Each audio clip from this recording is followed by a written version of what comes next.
Hey everybody, it's Alex. I'm here at Powder7 HQ with some of my gal pals from the shop here today. I've got Sara, Annabelle, Lauren, and Annabelle as well. And we're here to talk about some of our favorite women's skis from the year. We've had a whole season skiing on different stuff, and we've all taken our picks from the year and wanted to share it with you all. My ski today is the Icelantic Nia Pro. This is Icy's women's pro model ski, and it is a super fun ride. They've had it for a few years, and it has a full rocker shape to it, which is pretty unique. So it feels very playful, very drifty, very swivelly, and just has a really playful ride kind of all over the mountain. I was a little worried with how the full rocker shape would feel on like firmer snow and things like that, but it actually feels pretty solid. Obviously it's not going to carve a groomer like some of these other more directional skis on the board today, but it definitely gets you down where you need to go. And if you ski with a really playful style, I think you'd have a lot of fun on this guy. And it's 105 underfoot, so pretty versatile out here in the West. Great powder ski, all that good stuff. Has anyone else skied this ski? I have, and I loved it. Yeah. Honestly, I thought it was super fun. It was way more stable than I expected. Yeah. Definitely a great ski for out here in Colorado. Yeah. Feels pretty classically Icelantic damp, even when you're going through choppy stuff. Absolutely. Yeah. What ski did you bring, Sara? Yeah, so one of my favorite skis for this year is the Volkl Blaze 106. This is a fantastic ski if you're looking for something that can be a touring setup but doesn't necessarily have to be only for the backcountry. I've skied this inbounds in a bunch of different conditions and felt like it was really secure, really stable, and I felt really confident on this. This ski has a really directional feel to it. So if you take a look at the mount point of it, it's pretty far back, -12 from the center of the ski.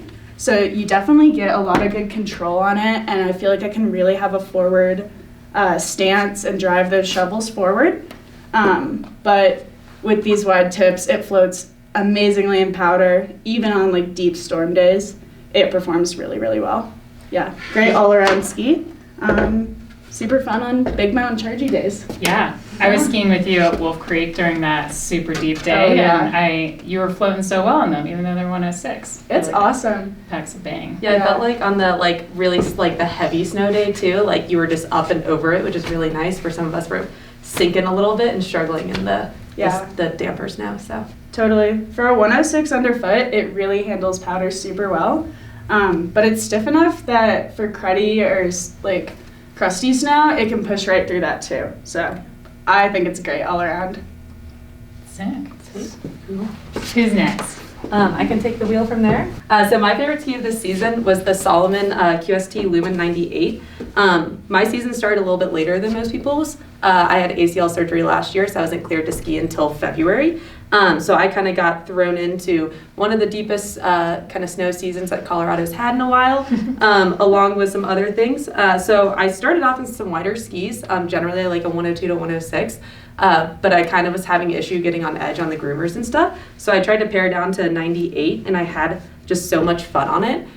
It's got a 15-meter turning radius, which I really, really loved because it just really wanted to make tight turns.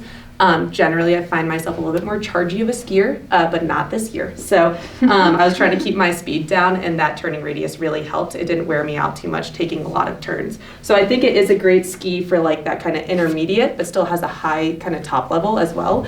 I definitely would describe myself as more of an advanced skier, but skiing a little bit more like an intermediate these days. So I think I have an interesting kind of take on it. The other part I loved is this rocker profile. So you can see it's really nice and pivoty, pretty deep rocker lines here, which for me made it easier to kind of ski in bumps and trees like that, where I was having trouble swinging the weight around of heavier or less rockered skis. In addition with that, I felt like it was really nice and balanced. So if I did, lean back a little bit, my knee started to hurt a little bit, I wasn't kicked off or felt like I was unstable. I could just sit back for a moment, enjoy the ride, and then kind of get back into form when I wanted to. So, has anyone else skied this ski? Yes. I've skied that ski before, and I was actually super surprised by how fun it was to carve on, like you said. Yeah. It's very easy to get on edge and make some really short, quick turns. And it's just a playful ski. I love taking skis into the trees, and I had a blast kind of popping around the mountain on it. Yeah. Yeah, I skied it last year and I was just super happy with how nimble I felt on it. Yeah. Felt like I could just be very bouncy through bumps. Yeah, it has a lot of energy. Yeah. I feel like on certain bump lines you can kind of spring between bumps. Yeah, I so noticed that. It's very fun. The one thing I would say about it is if you're a really hard charger, it doesn't really love to go straight. And you do get a little bit of chatter in the tips for sure at speed. So maybe a different ski for you. But yeah, if you're keeping things a little bit more slow and mellow and just like something nimble, I think it's a great option. Sick. Thanks, Annabelle. Lauren, you're up. Sweet. All right, the ski I have today that I chose is the Fischer Ranger 102 Celeste.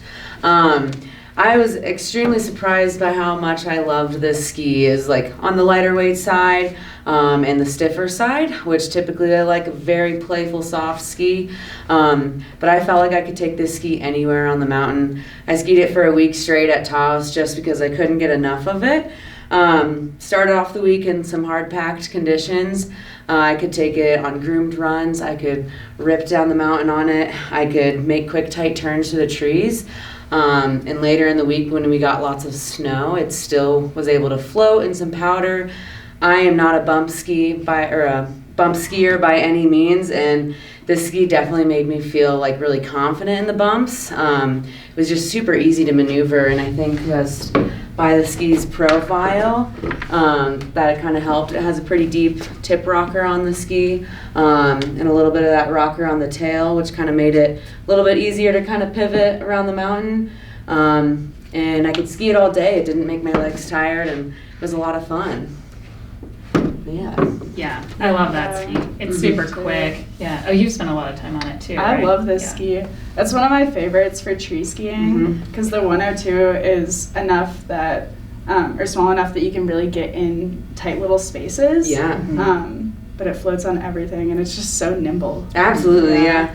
And it has the like shaped TI kind of metal core in it, some Titanol, which is like different amongst their like different widths of skis. And this just kind of brought a lot of stability to the ski.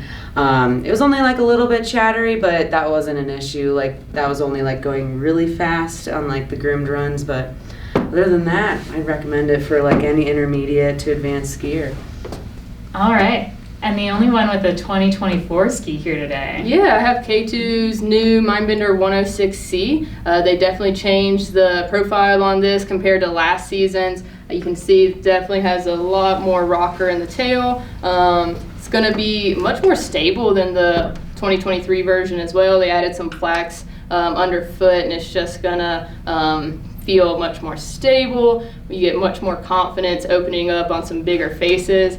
Took it out to Taos this year, had a lot of fun skiing some of the chutes off Kachina in it.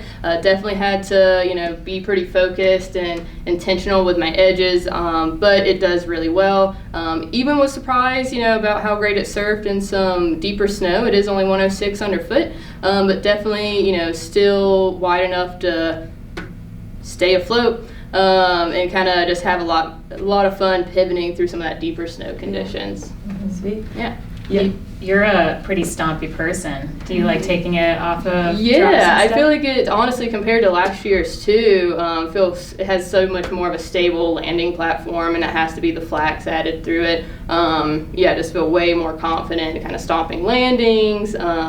Even like spinning, it's a little easier to spin than the older ones were too. So just overall, pretty stoked on the upgrade. Can't wait to ski the 115. It's going to have the similar upgrade compared to the last year's. Compared to last year's as well. Well, thank you all for coming. It was so fun to chat with all of you about your favorite skis this year, and I feel like a lot of us had some overlap too. But yeah, if you have any questions about these skis, similar skis, any other skis you might find out on the market these days, feel free to give one of these lovely lady ski experts a call, or shoot us a message, or even come visit us at the shop. But we'll see you out there, and thanks for watching. Yeah, see you all on the hill. See ya.